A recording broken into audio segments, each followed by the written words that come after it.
네, 안녕하세요. 공유주방 백국스를 운영하고 있는 대표 김지윤이라고 합니다. 반갑습니다. 안녕하세요. 하나뿐인 그 회사의 신대리입니다. 반갑습니다.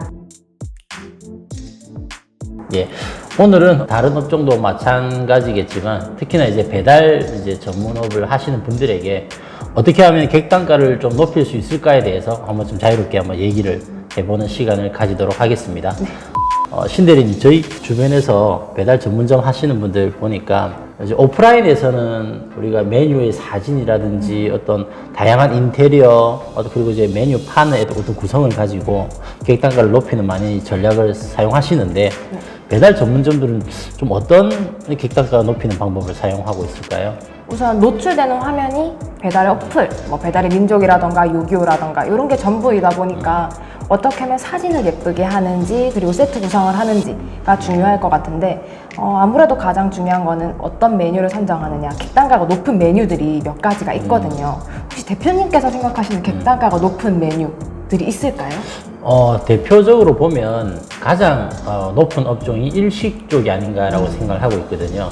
그러니까 고객 한 분이 주문을 했을 때 얼마나 3만 원, 5만 원, 7만 원 어느 정도까지 우리가 지출을 할 수 있을까라는 것을 객단가라고 하는데, 아무래도 일식이 좀 고급스러운 이미지가 있기 때문에 세트 구성을 잘 하면은 5만 원 이상, 그건 여러 명일 경우이긴 하지만 1인당으로도 생각을 해볼 필요가 있을 것 같고, 3, 4인 가정을 기준으로 했을 때도 생각을 해보면 될 것 같은데, 제가 바라본 배달 전문점 중에서는 그래도 어떤 신선한 어떤 회를 사용하고 육회 같은 걸 사용해서 어떤 일식적으로 가는 게 가장 객단가가 좀 높은 것 같더라고요. 정말. 네. 저도 최근에 참치를 한번 시켜 먹었거든요.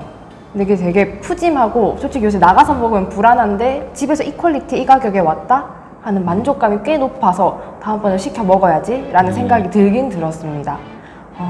혹시 사이드 메뉴도 요새 되게 인기가 많던데 좋아하는 사이드 메뉴 같은 거 있으실까요? 사이드 메뉴, 예를 들어서 매운 음식을 먹는다라면 매운맛을 덜 하게 할 수 있는 좀 튀김류라든지 아니면 여러 가지 음료 중에서 매운 것을 좀 이렇게 낮춰줄 수 있는 어떤 그런 편안한 음식들.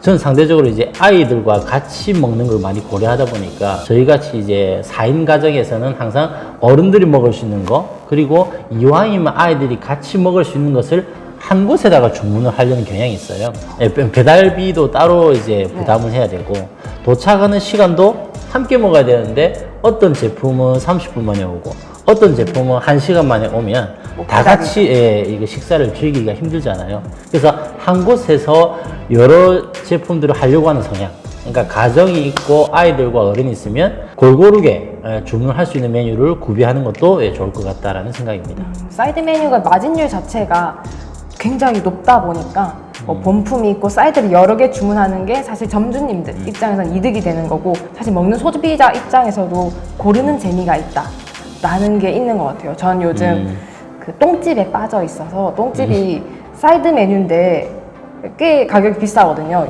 예통집에 가면은 치킨은 6,000원 하는데 똥집을 7,500원에 파는 경우가 있어요. 배보다 배꼽이 더 큰. 어째서 닭에서 나온 똥집인데 똥집이 어떻게 닭보다 비쌀 수가 있어요? 그러니까요. 네. 그리고 객단가를 높일 때 우리 주 메뉴 구성을 할 때 이 정도면 비싼 거 아니야?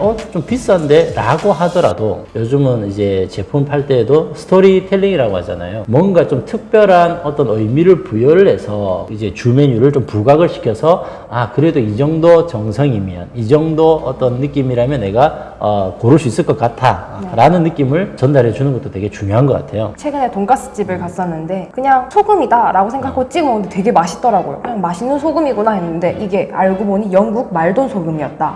이 돈가스가 10,000원이 넘어가지만 꽤 괜찮은 걸 먹은 것 같아 라는 행복감, 그리고 나 좋은 걸 선택했다, 다음부터 사 먹을 수 있을 것 같다.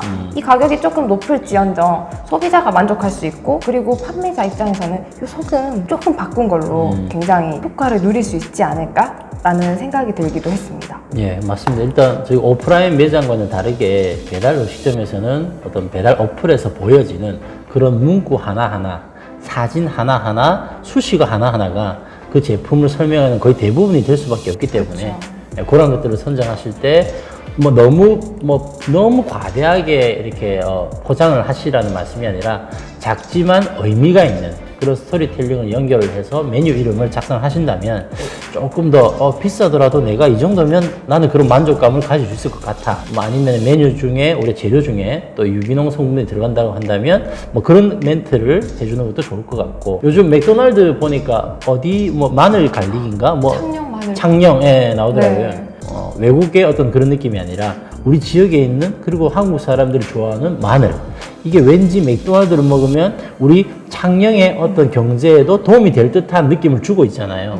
네. 그래서 나름대로 좀 의미 있는 판매 전략이 아닌가라고도 생각하고 있습니다. 네, 또 창녕도 로컬이라는 게 있고, 저희가 배달민족 앱에 들어가도 직접 만든, 어디에서 직접 떼온 이런 수제에 관한 것들, 그리고 어디에서 가져온 원산지가 어디인 물건인지에 대한 것들, 이런 것들은 상당히 매력적이거든요.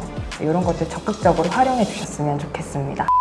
저희들도 이제 많이 들었는데, 특히나 분식이 굉장히 객단가가 낮은 음식 중에 하나입니다. 왜냐하면 아시겠지만 순대 1인분, 오뎅 1인분, 떡볶이 1인분, 요것만 해도 지금 손이 어마어마하게 많이 가야 되거든요.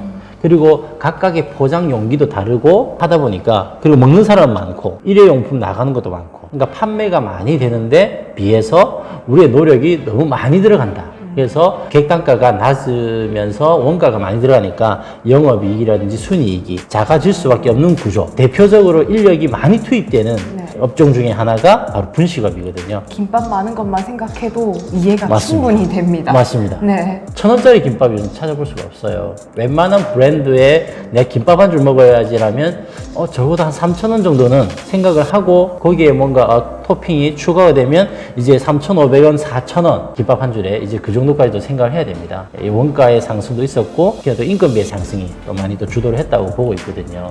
그래서 요즘은 분식도 조금 바뀐 게, 떡볶이에다 피자라던가 다른 메뉴를 곁들인 것도 있고, 애초에 1인분 자체를 4,000원으로 책정하지 않고 이건 1인분에서 2인분이다 라고 해놓고 양을 굉장히 많이 한 1.5인분에서 8인분 정도 주고 9,000원 정도의 금액을 받더라고요. 안에 들어가는 재료들도 좀 많아지긴 했지만 그런 것도 어떻게 보면 전략이 아닐까라는 생각을 해봅니다. 예, 전국에 이제 열풍이 불었고 아직도 열풍이 불고 있을지는 모르겠지만, 이제 로제 시리즈, 로제 떡볶이가 유행하면서 또 하나 이제 객단가가 좀 상승되는 요인을 가져오기도 했습니다. 예, 오늘은 객단가를 높이는 방안에 대해서 저희 신대리님과 함께 얘기를 나눠봤고요. 다음 시간에 좀 더 이제 도움이 될 만한 영상으로 찾아뵙도록 하겠습니다.